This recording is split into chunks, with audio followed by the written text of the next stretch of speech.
na carta de Tiago. Semana passada a gente já deu início, né? Falamos do comecinho dessa carta, os versículos iniciais.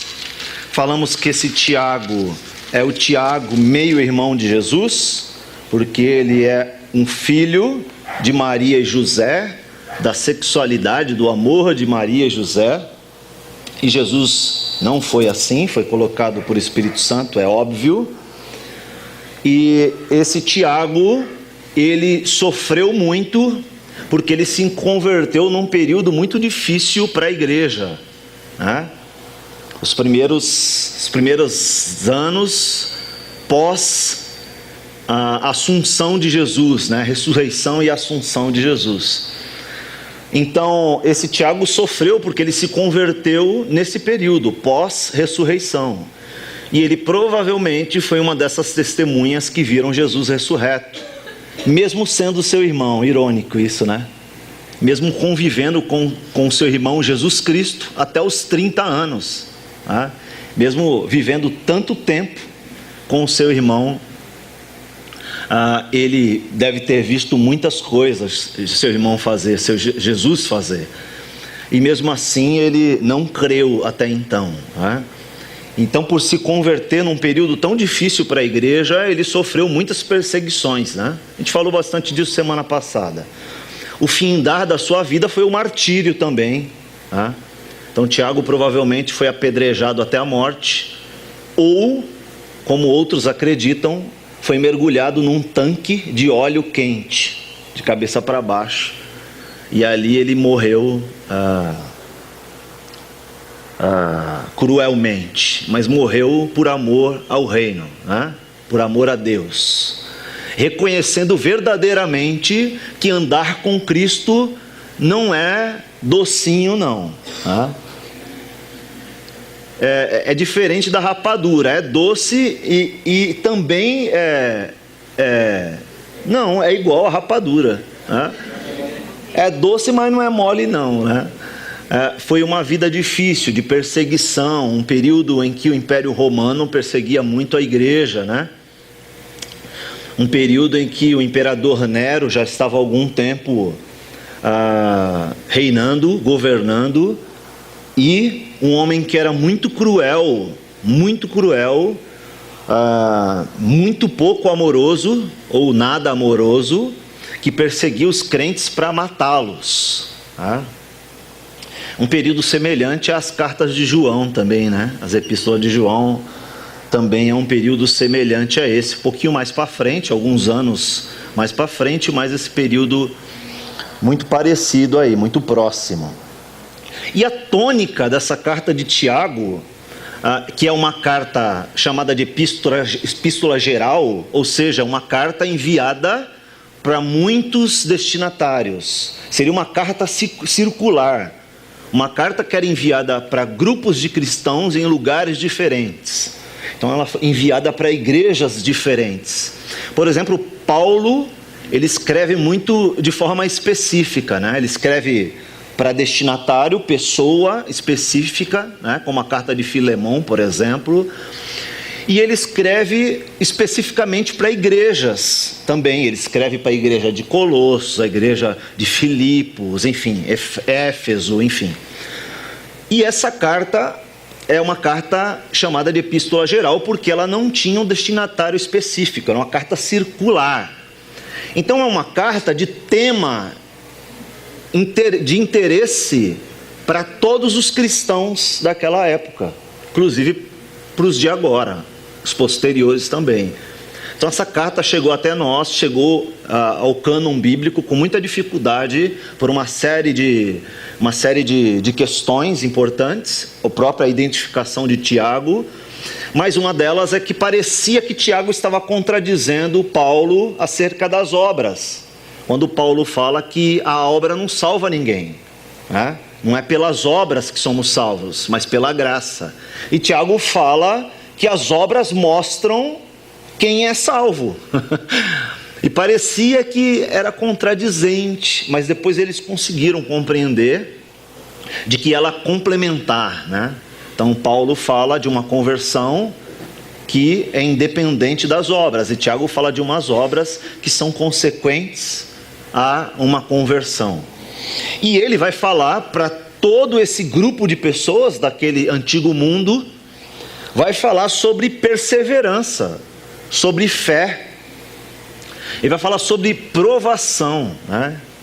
Discutimos bastante isso semana passada, que a provação, ela é inerente à vida do cristão. A provação é algo permitido por Deus e até determinado por Deus, colocado por Deus na vida do cristão, para que o cristão ele atinja um nível de maturidade elevado do que ele tem até então. Então, quando a gente fala assim acerca do nosso marido ou do vosso marido, né? Ai, Senhor, dá-me paciência, né? Com certeza Deus vai te botar uma aprovação para gerar paciência na tua vida. Amém, irmã? Eita, Jesus amado. Misericórdia. Quando a gente fala assim, esse meu filho tá difícil, viu? Ai, Senhor, dá-me paciência. Deus vai te dar paciência. Como? Milagrosamente? Receba, paciência. Não é assim que funciona. Ele vai gerar situações na tua vida para que a paciência seja eliciada na tua vida, né? Que ela cresça, que ela nasça, que ela seja consequência de um período de situações que você vai passar. Então Tiago está falando disso, que as provações, elas são propositais, que elas geram perseverança e fé na nossa vida, desde que sejamos aprovados. Né? Então, é uma prova, sabe, prova de escola, né? Então está lá a prova, o professor fala para você estudar, te apresenta a matéria, e ele te apresenta um dia, fala, aquele dia vai ter a prova. Estudem para que vocês sejam aprovados na matéria. Se você tirar a média, né, a nota necessária, você é aprovado. Se você tirar a nota baixa, você vai para recuperação ou é reprovado. Né? Então precisamos tirar a nota mínima. Na vida cristã também é assim. Deus apresenta provas para a nossa vida. Bom, nós confessamos que somos crentes, somos um pequeno Cristo, somos exemplares, somos imitadores de Cristo. E para que isso seja aperfeiçoado, como Paulo fala, a estatura de varão perfeito, né? Nós precisamos chegar de uma forma que é probatória, ok? Então Deus vai acrescentar situações na tua vida para que você, passando por essas situações ou tirando a média, a nota mínima, você seja aprovado. E sendo aprovado, essa situação vai gerar perseverança na tua vida, vai gerar fé. Né?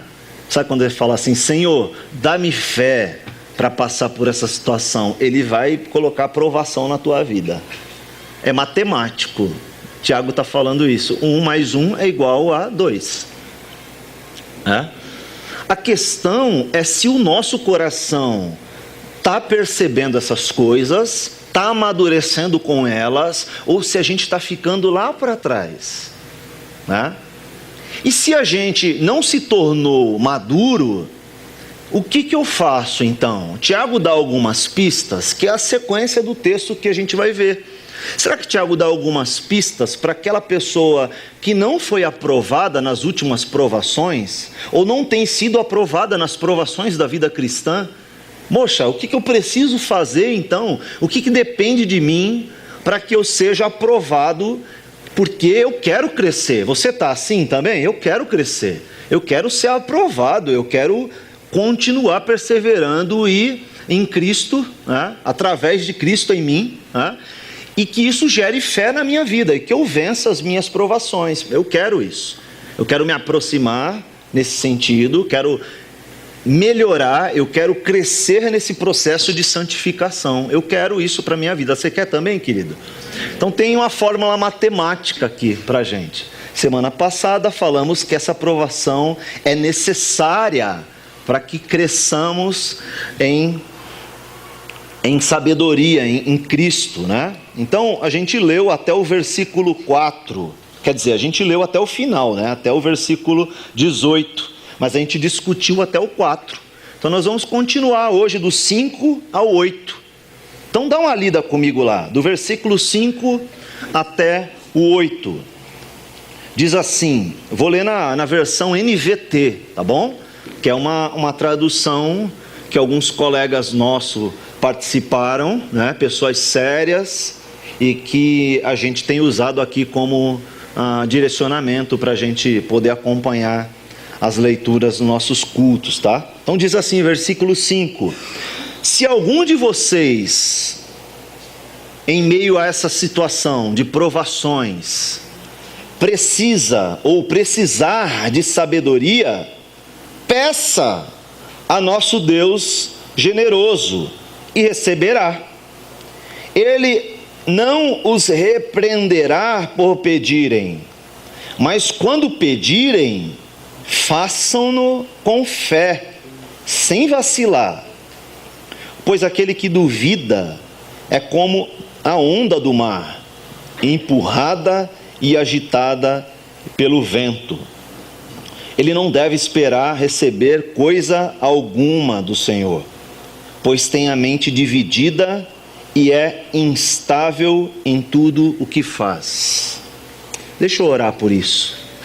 Senhor, nós queremos te agradecer pela liberdade de ler a tua palavra e estudá-la, e de poder publicamente confessar a nossa fé no Senhor.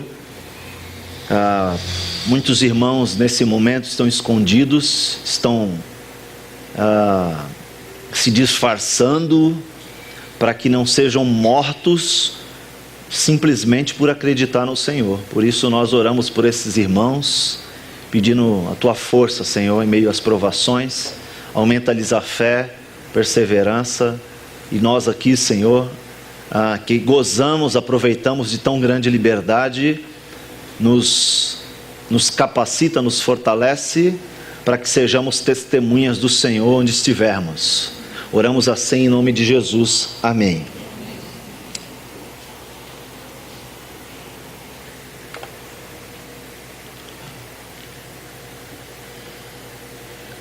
Semana passada a gente colocou esse tema, que é do professor Carlos Oswaldo, que diz assim: respostas adequadas às provas que a vida real confronta o cristianismo.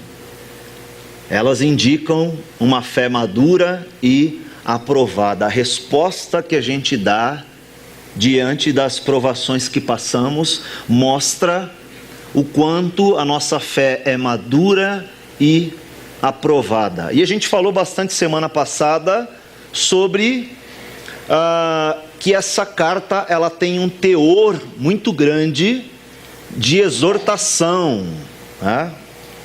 Apesar de Tiago ser bem pastoral, ele usa várias ideias, parece que ele resume muitos conhecimentos, resume a teologia até que chegou até ele, parece que ele resume aprendizados que ele teve com o próprio Jesus, e ele faz isso porque ele cita Jesus.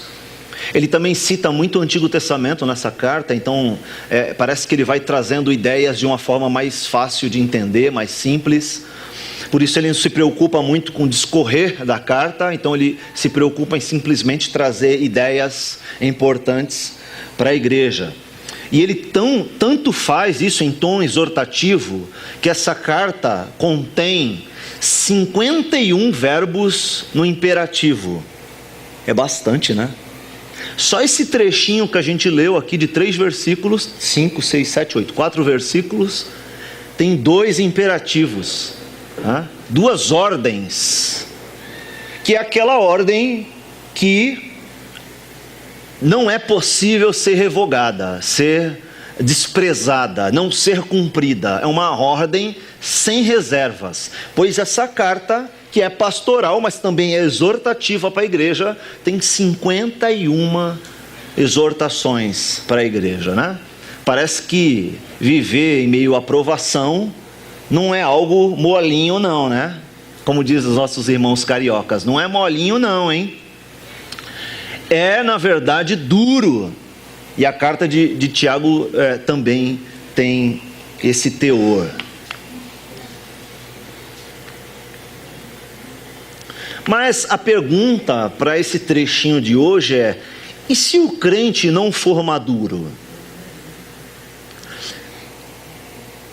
E se nós não somos maduros o suficiente para passar bem pelas provações, ser aprovados? É fácil detectar isso, né? Então, as provações são aquelas coisas, aqueles momentos da vida, dificuldades, lutas, oposição, no caso do contexto da carta, né? Aquela oposição que confronta o nosso cristianismo, que confronta o nosso estilo de vida, que é comum para aquela época. Por mais que eles viviam um momento de perseguição, infinitamente maior do que o que a gente vive hoje, a gente ainda vive um certo tom de perseguição. A nossa perseguição hoje, a perseguição que a igreja vive hoje, é uma perseguição talvez velada, oculta, mas existe uma perseguição. Quando a sociedade, quando a cosmovisão do nosso país prega a subjetividade da família, isso é uma perseguição à igreja. É claro que eles não podem dizer diretamente: olha, esses idiotas crentes estão pregando que ser família é marido, mulher e filhinhos. E não é. Isso é bobagem, isso é coisa ultrapassada, é quadrado isso. Isso é de outra época, de outro contexto. Aliás, você olha para a Bíblia, ela é machista, porque subjuga a mulher, né? As pessoas tiram as conclusões incríveis, assim, sem ler a Bíblia.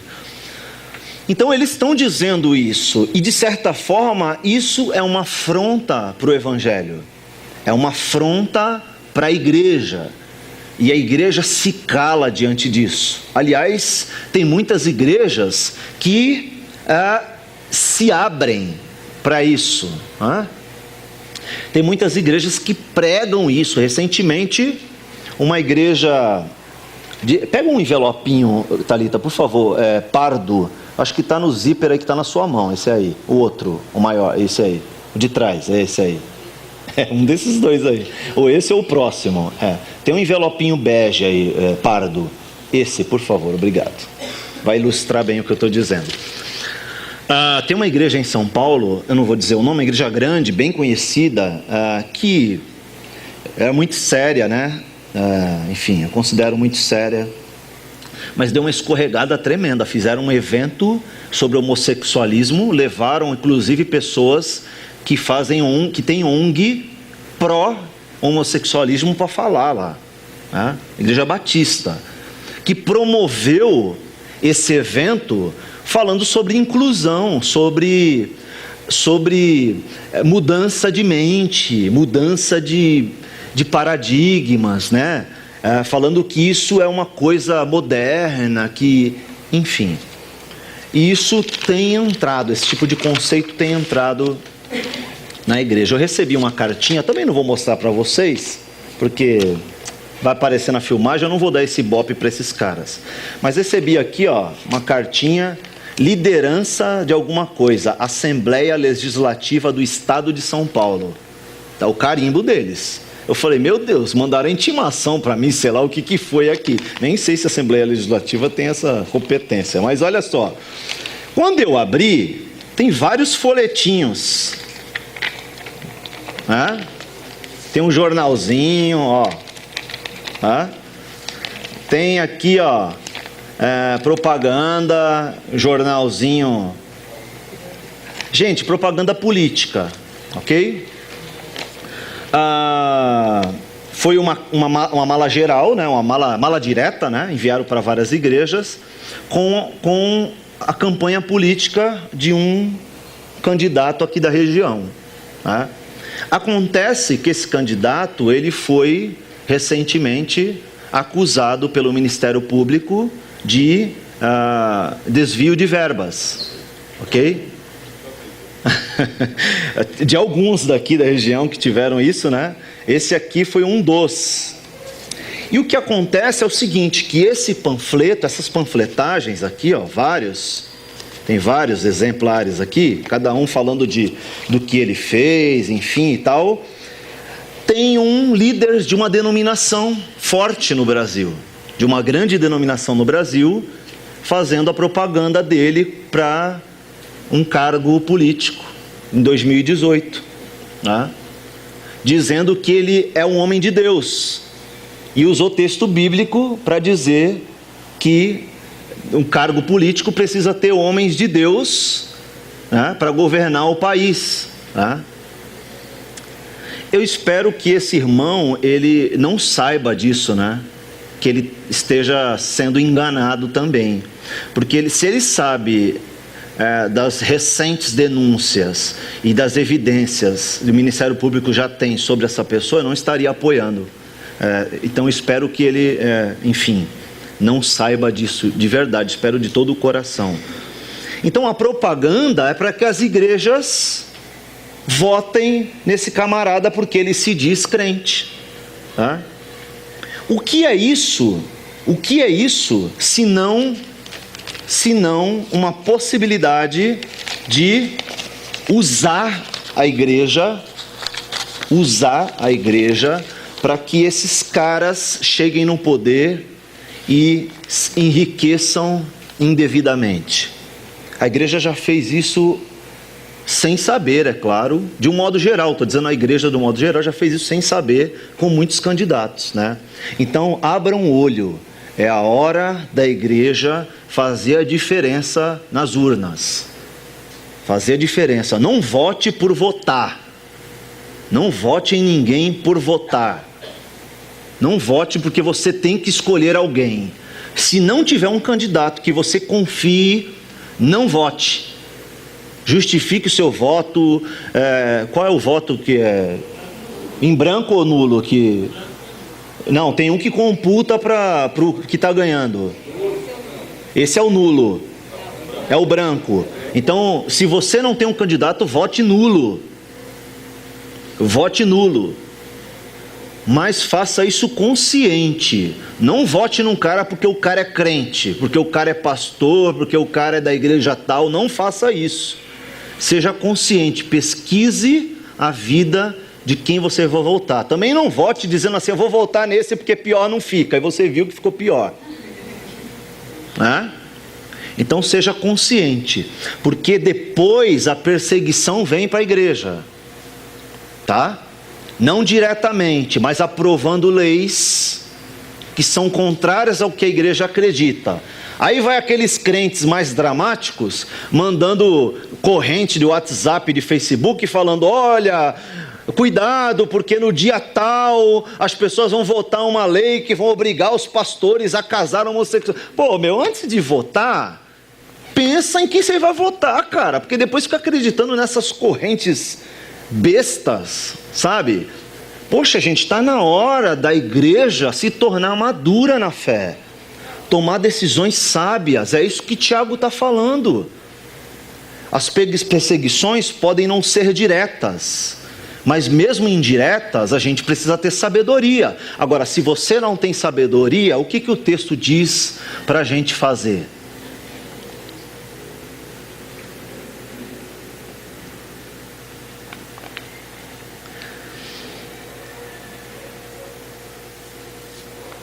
Eu quero dizer que a perseverança, ela é importante, ou é uma importante virtude do cristão.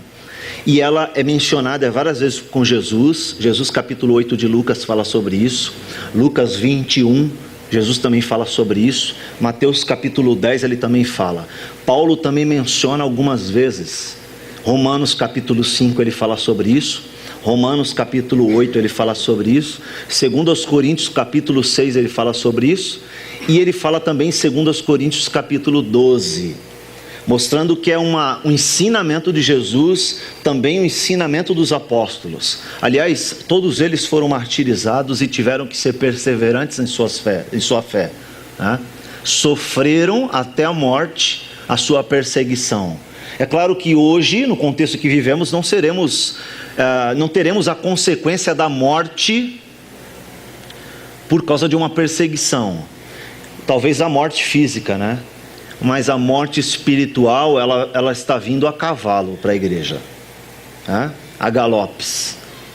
Porque a gente está se conformando, o alerta que Paulo fez aos romanos, a gente está se conformando a esse mundo, e a gente está cedendo às coisas desse mundo, e a morte espiritual está evidente na vida de muita gente. Gente, é alarmante, é triste ver o que está acontecendo com as famílias, com os filhos, com os casamentos.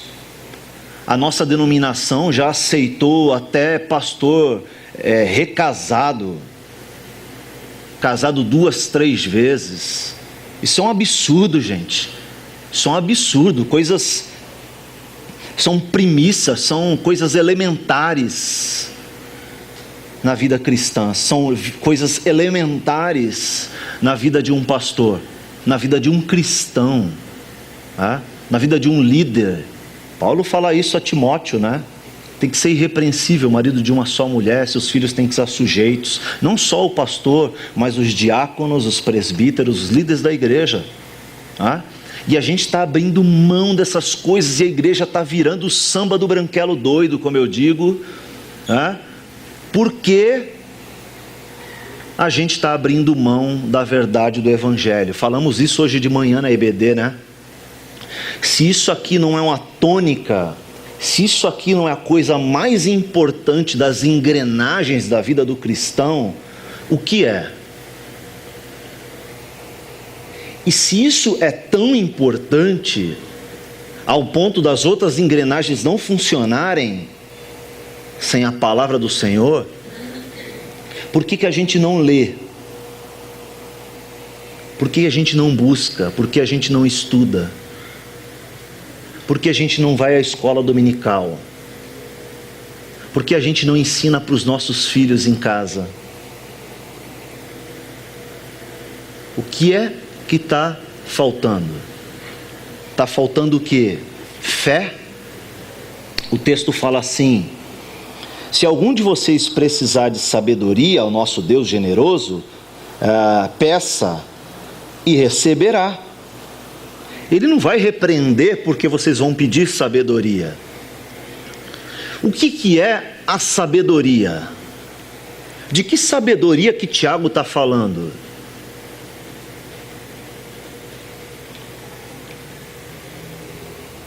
Sabedoria é aquele jeito que o homem tem, aquela capacidade intelectual e vivencial, né?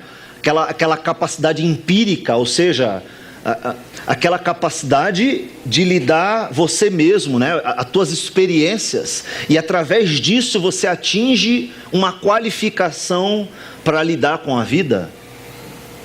É essa sabedoria que vem com os cabelinhos brancos, aquela sabedoria que com o tempo você aprende vivendo, essa sabedoria que você te dá capacidade de olhar para uma criança e falar é tola, porque ela não sabe o que está fazendo, né? Os adolescentes são inconstantes, eles vão chegar um dia lá, né, a ter essa sabedoria que tenho, né? Por quê? Por causa dos cabelinhos brancos? São os cabelinhos brancos que te dão capacidade de tomar decisões sábias? Não. Tiago está dizendo que essa sabedoria é uma sabedoria que vem da palavra de Deus. Não por acaso, né? Tiago, parece-me que é a carta, que é o livro do Novo Testamento que mais se assemelha com Provérbios, por causa dessa ideia de informações curtas, né? Ideias curtas, conceitos rápidos. E é o livro do Antigo Testamento que mais fala sobre sabedoria. Que interessante, né?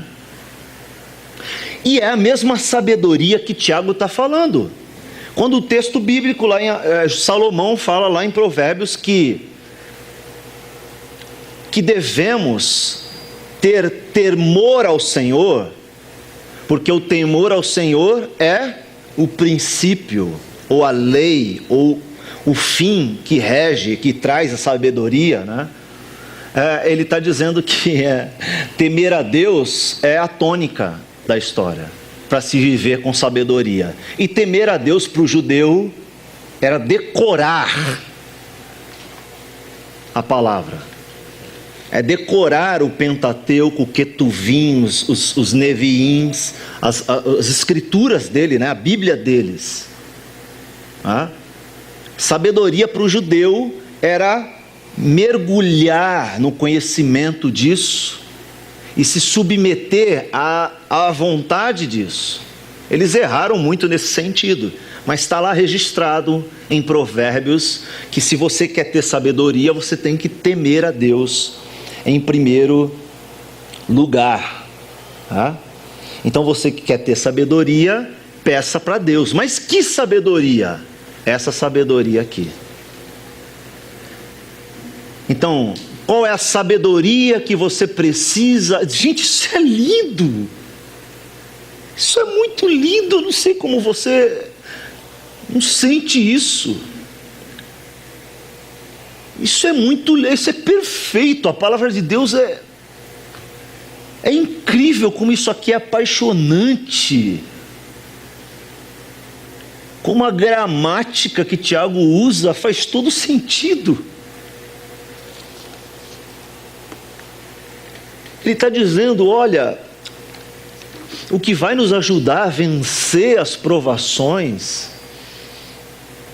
o que vai nos ajudar a perseverar nesse sentido, né? A ser aprovado em meio às lutas, para que a tua fé, a tua perseverança cresça e que você seja aprovado e se torne maduro na fé. Ele está dizendo, é o conhecimento dessa parada aqui, ó. Se você não conhecer isso aqui, não vai acontecer nada na tua vida. Se você não debulhar isso aqui, como eu diria na minha adolescência, se você não enfiar a cara nisso daqui, assim como aquele jovem que estuda para a sua prova na escola e na faculdade, você não vai ser aprovado. Porque que recurso você tem para preencher as respostas da prova sem conhecer a matéria? É isso que Tiago está dizendo. Você precisa de fé, você precisa de sabedoria. Peça a Deus a sabedoria para entender a sua palavra, que Ele vai te dar. Ele faz isso sem reserva, ele não vai se aborrecer, porque isso é a vontade dele.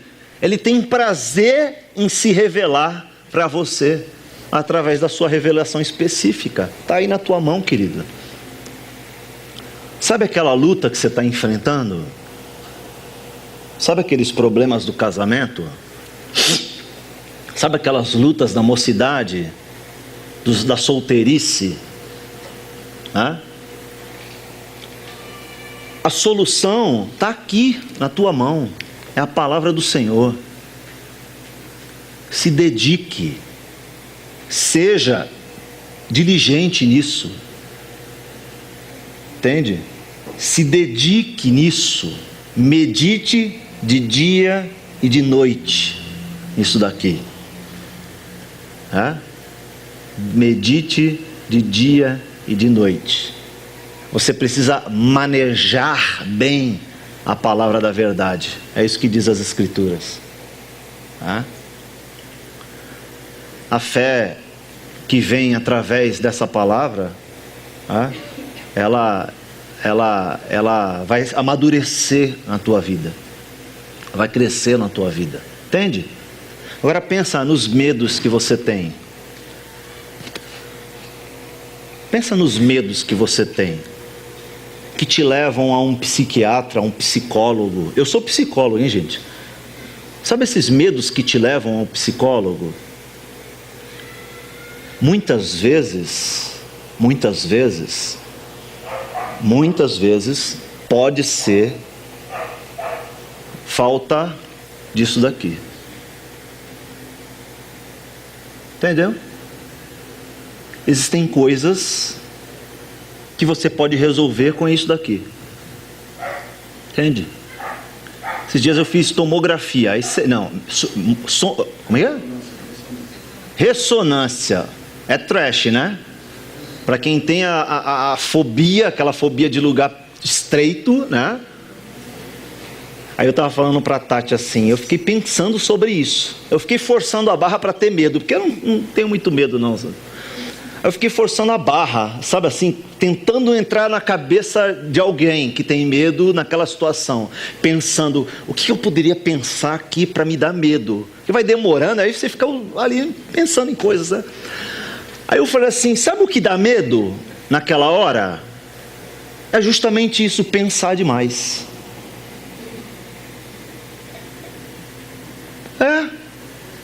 Porque quando a gente pensa, é a nossa humanidade raciocinando o que pode dar errado aquela hora. O que pode dar errado? O negócio cair em cima de você? É meio inconsciente, sei lá, é meio impensado da gente, né? O que pode dar errado ali, né? Mas é um negócio que talvez muitos não controlam, né? Mas a questão é, como vai a minha confiança em Deus? Porque isso, em muitos casos, é reflexo de falta de confiança em Deus. Em muitos casos é falta de conhecimento de quem Deus é. Se Deus cuida de você. É claro que eu estou usando um caso específico, né? Me perdoe até usar esse caso, mas tem gente que tem medo de sair na rua. E aí você explica por uma série de coisas que não pretendo falar agora. Mas, por exemplo, um pai que tem medo do seu filho tropeçar. Isso com 1 ano de idade, isso justifica, né? Mas aí o filho chega aos 18, 20 anos de idade, o pai continua tendo medo, a mãe continua tendo medo do filho tropeçar. Então ela fica blindando ele, né? Para que ele não tropece. Aí ensina seu filho a empinar a pipa no ventilador, a jogar bolinha de gude no carpete, né? Expressões que eu usava na adolescência para jovens adolescentes que eram criados dentro de casa, né? Que não tinha essa liberdade. É claro que envolve tanta coisa isso, gente, eu não quero entrar nisso também, mas em muitos casos as mães estão confiando pouco em Deus, porque ficam pensando no mundo que está lá fora, que o mundo é cruel, que existe muita violência, mas esquecem de acreditar que Deus está no controle de todas as coisas, né? Que é possível que o filho esteja dentro de casa e entre uma bala pela janela e mate o filho. É claro que você não vai mandar o teu filho passar no vale da sombra da morte e achar que está tudo bem, né? Você tem que ter um zelo, né? Um preconceito bom, né? Não vou passar meu filho na Cracolândia de madrugada sozinho, com 13 anos de idade, que não vai ser um negócio legal, ele vai ser assaltado. Isso é um bom preconceito, né? Conceito pré-estabelecido. Mas você não vai permitir, não vai impedir que teu filho vá na padaria comprar um pão com medo dele ser assaltado, de roubar o celular, de dar de sequestrarem ele, sei lá o que, né? Então, qual é a medida disso? A medida disso é conhecimento da palavra de Deus, porque as provações virão, trancando o seu filho ou não, tendo medo de sair na rua ou não, tendo tristeza profunda ou não. No que eu preciso me agarrar? Eu preciso me agarrar à palavra do Senhor. É essa palavra que é determinante para a eternidade na minha vida e na sua vida, né? Peça isso e faça, uma ordem de Tiago aqui, faça com fé, sem vacilar. Então peça sabedoria com fé. Essa fé que é dada por Deus, a fé que Deus te dá para que você busque na palavra dele Não faça isso vacilando, faça isso acreditando que Ele é o provedor da tua vida. E ele diz, porque aquele que duvida é como a onda do mar empurrada e agitada pelo vento, né? Está dizendo que ela não se movimenta por si só, ela é modificada devido às circunstâncias dos ventos, né? Então, aquela pessoa que não acredita, que se aproxima de Deus e não acredita que Ele é galardoador dos que o buscam, aquela fé que é reprovável, que não confia na palavra do Senhor, por isso ela não mergulha nessa palavra. Essa fé, ela não vem de Deus, ela é uma fé que vacila, é uma fé suscetível a intempéries, tá? Intempéries. Agora, cabe uma pergunta aqui, né? Qual é o tipo de fé que você tem cultivado no teu coração? Perceba que a tua fé está intimamente ligada a pedir, sem vacilar, sabedoria da palavra de Deus, para que essa sabedoria seja alicerce nas tuas provações. Está tudo algemado, né? Está tudo encadeado. Agora, não é o fim do mundo. Se você não tem essa fé, se você não tem essa sabedoria, peça a Deus. Porque é um motivo real, não é? Essa é o tipo de oração, esse é o tipo de oração, essa é a oração que Deus não deixa de responder. Você lembra qual que é a oração que Deus não responde? Tem vários casos na Bíblia, né?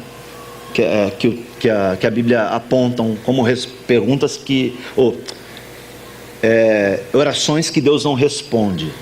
Mas tem um texto que cabe para todas as situações, né? Que é aquela oração que você faz pedindo em prol de você mesmo. Lembra disso? Quando você orar, não ore buscando coisas para si mesmo, porque você não vai receber. Não é? Aquele texto diz: pedes, não recebes. Não recebes porque pedes mal. Porque quando pedes por teus próprios deleites, teu próprio proveito, né?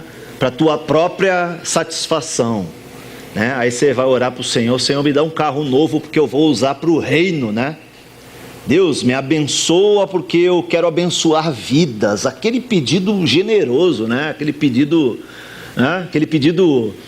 quebrantado, né? Puritano, né? Só que Deus conhece teu coração. E se você pede para proveito próprio, Ele não vai te dar. Deus, me dá aquela promoção, porque aí se o Senhor me der aquela promoção, eu vou investir muito mais no reino, eu vou contribuir muito mais no reino. E aí Deus conhece o teu coração, e Ele sabe se você vai fazer isso mesmo ou não. E se aquilo é da boca para fora, Ele não vai te dar aquela promoção, né? Ele não vai te dar, porque você está pedindo para o teu proveito. Logo virá o primeiro investimento, a primeira compra, Black Friday, né? Logo virá a primeira Black Friday e você vai lá comprar aquele televisor há muito tempo que você queria comprar, e aí a tua oferta na igreja diminui. Não, Deus vai entender, porque aliás, eu vou assistir pregações nessa TV, né? Smart TV, eu vou entrar no YouTube, assistir pregações, isso vai mexer com a minha vida. A gente tem uns argumentos bons, né? Pena que Deus conhece o nosso coração, né? Lembra da história da TR4 minha? Lembra? Não, eu não tenho uma TR4. Mas lembra dessa história? Talvez muitos aqui não ouviram, né? Eu vou contar rapidamente para você ter um bom exemplo. Comprei um sofá numa loja, determinada loja de São Paulo. E aí estava sorteando uma TR4 prata. TR4 é aquela 4x4 pequenininha da Mitsubishi, né? Eu falei assim, eu senti que era de Deus o negócio. Eu entrei na loja aquele dia lá, mas eu senti um foguinho nas minhas canelas, né? Eu falei assim, é de Deus esse negócio, cara. Deus vai me dar essa TR4. Eu falei pra Tati assim, Tati, é benção. Aí eles dão um númerozinho, vai sortear pelo Loteria Federal, acho que é isso, né? Eu nem sabia como consultar isso. Brincadeira, eu jogo toda semana na Loteria Federal. Eu falei, meu, como é que eu vou consultar isso aí, cara? Loteria Federal, desci pela internet, eu fiz uma busca lá para achar. Enfim, chegou o dia do sorteio, gente. Eu falei, TR4. Aí eu fiz uma promessa, eu fiz um pacto com Deus, né? Falei, Deus, se eu ganhar essa TR4, eu vou dar o carro pro irmão fulano de tal, que está precisando de um carro melhor. Vou dar o meu carro para ele e vou ficar com a TR4, eu não vou dar a TR4. Talvez se eu tivesse feito isso com a TR4, né? Quem sabe, né? E Deus conhecia o meu coração, né? Ele sabia, eu também sabia que eu estava ali jogando com Deus. Pois veio o dia do sorteio, eu acordei cedinho com o meu número, né? Olha, vou fazer a fezinha, né? Pastor, sem vergonha, né, cara? Aí entrei lá, na maior da puritana, né, intenção, né? Entrei lá e fui ver o número. Nossa, a gente deu um número nada a ver. Nada a ver, nada a ver. Quando eu olhei, eu falei, não é possível. Aí eu dei um refresh lá, né? Eu atualizei. Vai ver que aquele resultado da semana passada, deu uns 3 vezes lá atualizada. Aí eu falei, não, é isso mesmo. Não ganhei. Aí eu com aquele bilhetinho na mão, e eu ouvindo a voz de Deus assim, sem vergonha. É isso que tu é. Tu pensa que tu vai fazer joguetinho comigo, cara? Você é bobinho, não sabe de nada, inocente, né? Você vê que intenção impura, que intenção pura do meu coração, né? Olha, eu vou dar o meu carro para o fulano se eu... Né? A gente faz muito isso com Deus. A gente faz muito isso com Deus. E a gente esquece de que as determinações para as situações da nossa vida estão aqui, ó.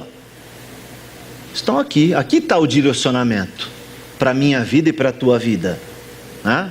Aqui estão os direcionamentos para a tua vida e minha vida espiritual. Então perceba que não adianta a gente fazer joguetinho com Deus. Não adianta a gente fazer joguinho, né? Tentar acertar as coisas com Deus, né? Se você lembrar, dentro daquelas características dessa carta de Tiago, a segunda dela que a gente está falando hoje, que é desse trecho, é do apelo adequado, né? Então o apelo adequado nos traz dois questionamentos, né? O primeiro deles é: o que uma pessoa deve fazer se não for madura e completa?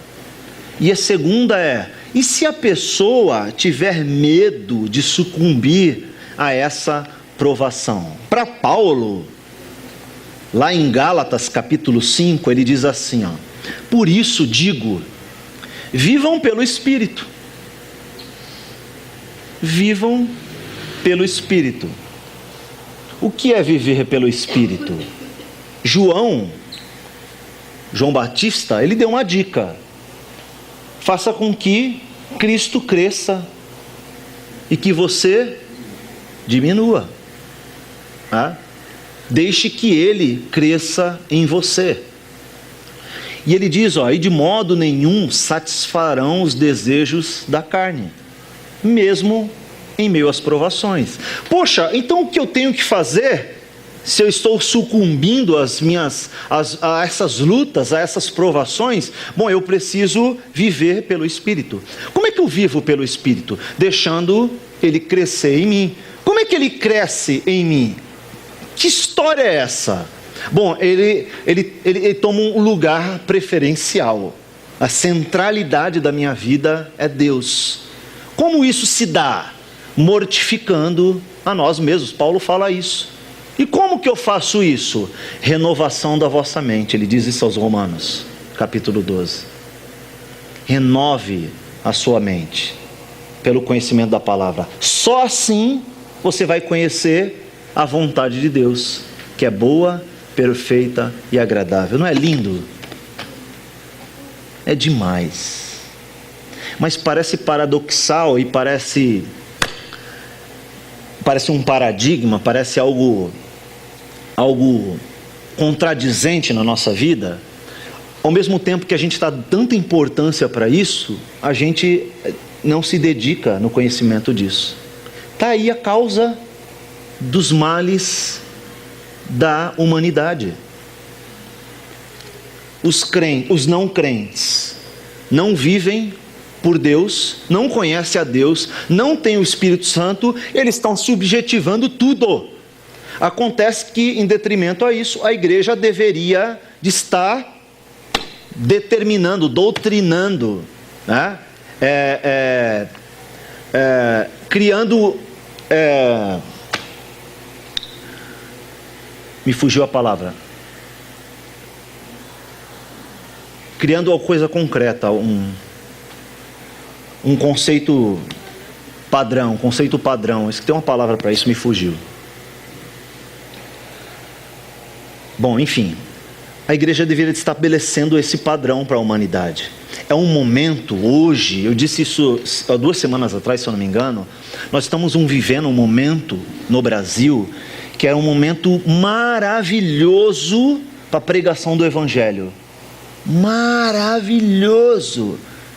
É exatamente agora, o país do jeito que está, com tanta corrupção, com tanta morte, violência, não sei você, mas eu olho para a política, eu olho para o mundo, está tão sujo, as coisas estão tão perdidas, as pessoas estão tão desbaratadas, tão alucinadas, estão buscando em droga, prazer, sexo, vida noturna, relacionamentos, ou não, as pessoas estão tão perdidas que era a hora delas olharem, peraí, tem um povo ali que é diferente, peraí, tem um familiar meu que o cara sempre tem uma mensagem de esperança. Não, peraí, tem um amigo meu do trabalho que eu percebo na hora que a gente vai almoçar, ele baixa a cabeça para orar. Peraí, eu acho que tem uma saída, cara, para esse mundo. Eu acho que tem um grupo de pessoas lá que crê num mundo diferente. Peraí, será que esses caras não estão certos? Era a hora de acontecer isso. Mas pelo contrário, eles veem a bancada evangélica.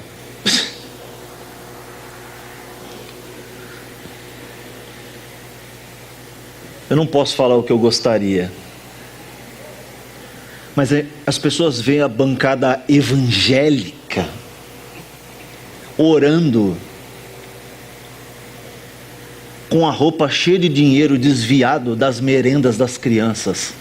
Não é possível! Não é possível a igreja ver essas coisas, a igreja de Cristo, e ficar calada. Não é possível. Está aí, gente, está aí o que nos identifica há 500 anos como protestantes.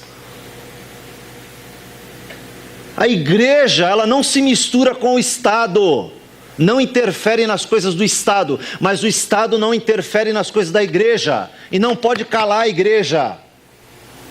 A igreja de Cristo tem se calado.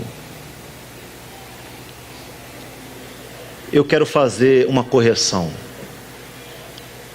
Não sei se a igreja de Cristo tem se calado, mas os evangélicos estão se calando. Talvez por isso, né?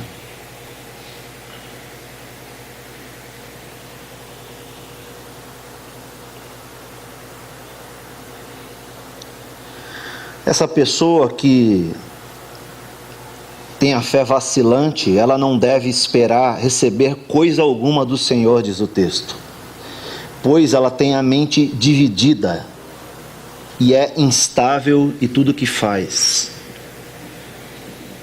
É por isso que Paulo está dizendo para viver pelo Espírito, né? A carne deseja o que é contrário ao Espírito, aquele texto diz. e o espírito, o que é contrário à carne. Eles estão em conflito um com o outro, de modo que vocês não fazem o que desejam. Mas se vocês são guiados pelo espírito, não estão debaixo dessa ordem, dessa lei. No versículo 25 ele diz: se vivemos pelo espírito, se afirmamos isso, andemos também pelo espírito. Tiago, ele também fala sobre isso. Ele diz que se alguém de vocês tem falta, peça. Pedir, nesse caso, é orar em favor do reino. É condicionar o nosso coração à vontade de Deus e não o contrário. É não pensar em algo que nos beneficie a priori. Tá? É pensar em algo que seja importante para o reino. O oposto da maturidade é a inconstância e a incredulidade. Romanos 4:20 diz assim, é isso mesmo, Romanos 4:20 diz: em nada duvidando. Não, desculpe, Romanos 4:20 eu tenho que ler, espera aí. Que é uma referência ao versículo 6. Romanos 4:20 diz assim, em nenhum momento a fé de Abraão na promessa de Deus vacilou. Na verdade, ela se fortaleceu e com isso ele deu glória a Deus.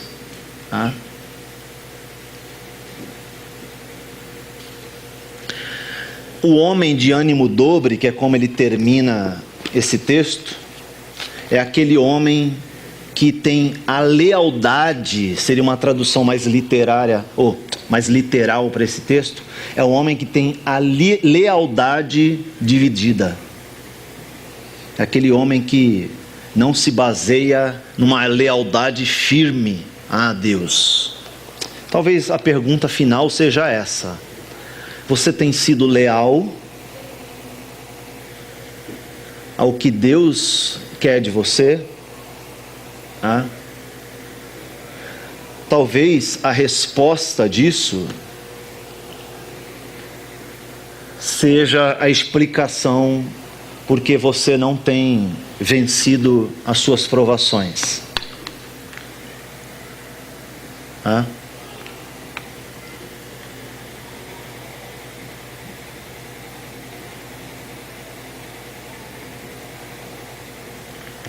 Respostas adequadas às provas que a vida real confronta ao cristianismo indicam a fé madura e aprovada. O apelo que eu faço hoje, querido, para você é que você desenvolva essa lealdade à palavra de Deus, que você, com isso, responderá positivamente a essas provações. Perceba que é esse o caminho. Você quer ter sabedoria, você quer aumentar a tua fé, você quer se tornar um crente maduro, todos vocês têm na sua casa a matemática para isso. Leia, faça um discipulado, esteja com os nossos grupos pequenos, frequente nossa classe de escola bíblica de manhã, nos domingos, enfim, vá além. Semana que vem a gente vai continuar esse texto, tá bom? Eu quero que você feche os teus olhos e faça um apelo aí para o teu próprio coração, né? Não vou pedir para você vir na frente, levantar a mão, fazer nada disso, vocês sabem que eu não gosto disso, mas se comprometa aí com o Senhor de verdade, fundo do teu coração, a buscar mais a palavra de Deus, queridos. A gente tem sofrido muito porque a gente tem negligenciado a sua palavra. A gente, como diria um amigo, o importante é o que importa, né? A gente dá prioridade para aquilo que realmente importa ao nosso coração. Ore ao Senhor aí um minuto.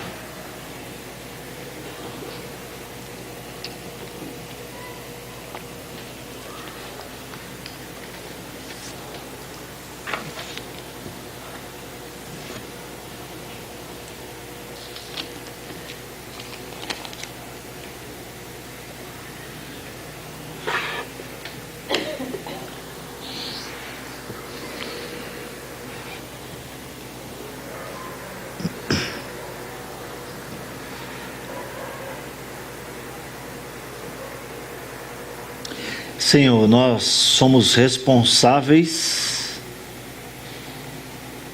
pelos nossos pecados, porque se originam na nossa cobiça, no nosso desejo de fazer aquilo que não presta, que desagrada ao Senhor. Também somos responsáveis